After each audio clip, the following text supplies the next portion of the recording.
Hello, ladies and gentlemen. This is Eddie Marcus, spokesman and advocate of basic human rights for all people. When I speak of basic human rights, I'm talking about inalienable rights. I'm talking about everything that individuals need, want, or desire in order to enjoy life while living in these bodies, on this planet, during these times. That's my purpose. That's why I'm here. I want you to know, ladies and gentlemen, that we as a people have determined that we need food, clothing, shelter, education, and health care in order to be progressive here at these times. I have learned, and I'm sharing with you, many of you already know, that all of the resources that you require have already been provided in the earth, on the earth, above the earth. And the skills that is needed to ascertain these things from these sources is parts of it is in each of us. Each of us got a little bit of what is required to draw those things forth. This is so that each of us can play a part in creating and manifesting these goods and services, as we may call them, so that each of us may be eligible to receive from it. However, there's a game that is being played that takes us down a different path. And that game is to rob us, to take from us, and use us as it will, as a slave, in order to get those things that have already been given to us. You see, there was a time, for those of you who are Bible scholars, that it was necessary to give us some kind of sense of what it is and what it means to be alive and follow the path that would lead us to life. When Jesus lived upon the earth, for those of you who are Bible scholars, he affirmed to humans that the ways of this world are not the ways of God. Peace, prosperity, and joy are the ways that were set up in the beginning in the garden, and it is the only way that will ever bring peace and prosperity back to any nation. However, we were deceived into believing that there was another way. We call that, I call it the Antichrist or Anti-God, the devil, Satan, all of whatever you might want to call it. Its purpose is to corrupt us, to divide us, to split us. And as I was just thinking, ladies and gentlemen, something just hit me. I didn't bring this to the message, but it came to me while I was speaking, so I'm going to interject this to you. When I thought about a moment, or I was saying just to you just then, that this deception is designed to split us. You know, we've heard it said that there is nothing but God, or all things that exist is of God. We say there's a pro and there's a con, there's a positive and there's a negative. And so that when I mentioned that a moment ago, that deception split to divide us, the thought came to me that that division was to separate those who are ready for the best life from those who are ready for any kind of life. I hadn't thought about that before. If I did, it shouldn't hit me like this. You see, what happens when Jesus came on this earth, if the scriptures be true, he was just like us, except he was more magnificent than us, at least he knew he was more magnificent. So he carried himself as a magnificent person, as a son of God, while we were slaves. And amongst us, he said that our ways that we were following are not the true ways. And he showed us the way. When he was taken up on that mountain, as we all are, he was offered the world in all of its magnificence if he would just be a deceiver or worked for the deceiver.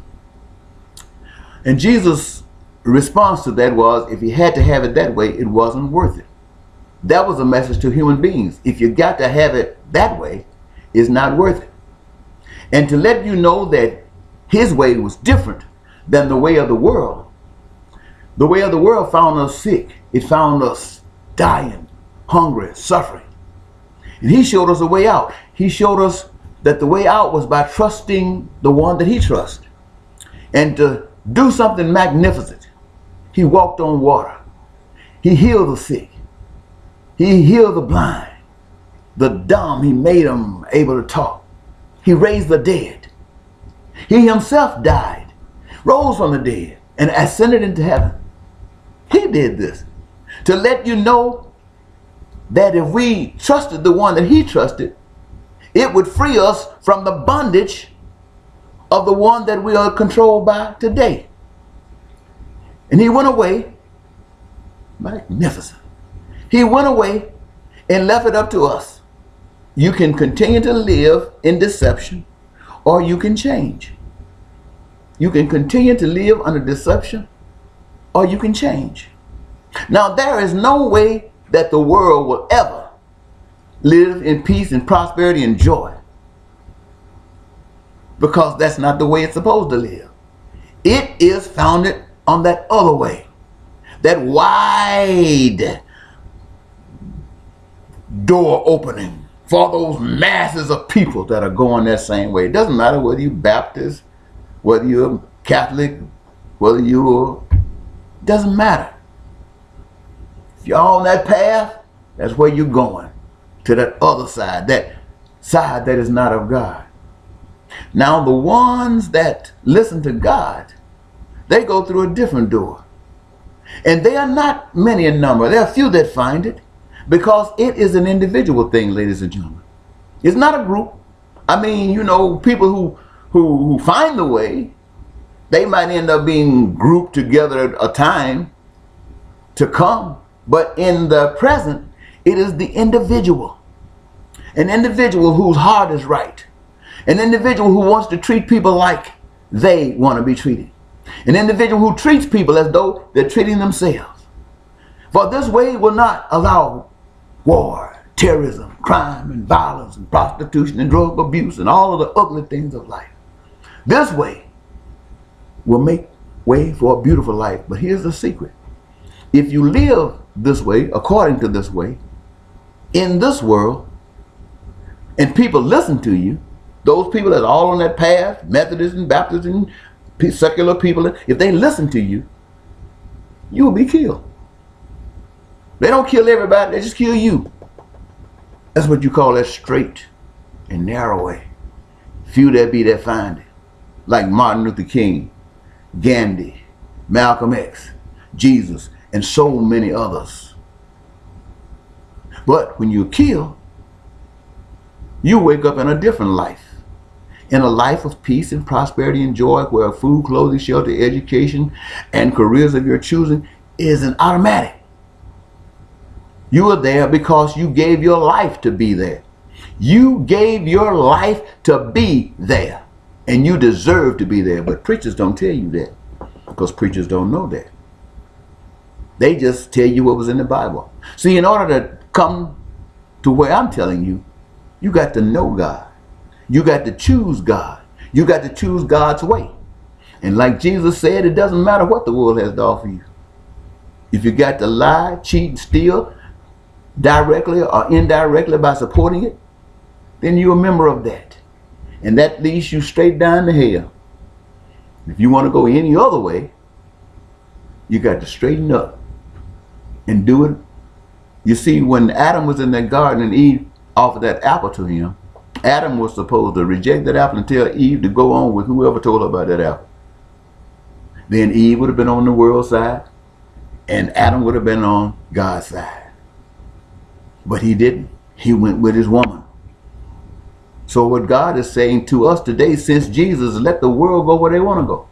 Let your spouse go where they want to go. Let this church go where it wants to go. Let the community go where it wants to go. But for you, you stand up for what's right. You stand up for what's right by accepting it that way and teaching others what is right in word and in deeds. And the world will surely get rid of you. It'll get rid of you. And you know what? When they kill you, you will go straight into that world that has been designed for you. I don't think I need to say any more than that. In fact, I'm going to leave it right there. And I want to thank you so very much, ladies and gentlemen, for paying attention to this. And I hope I have had some effect on you, because I got some good stuff. Now I got to go work on this. I mean, I got a revelation that's going to cause for some good times. So until next time, this is Eddie Marcus saying, bye-bye.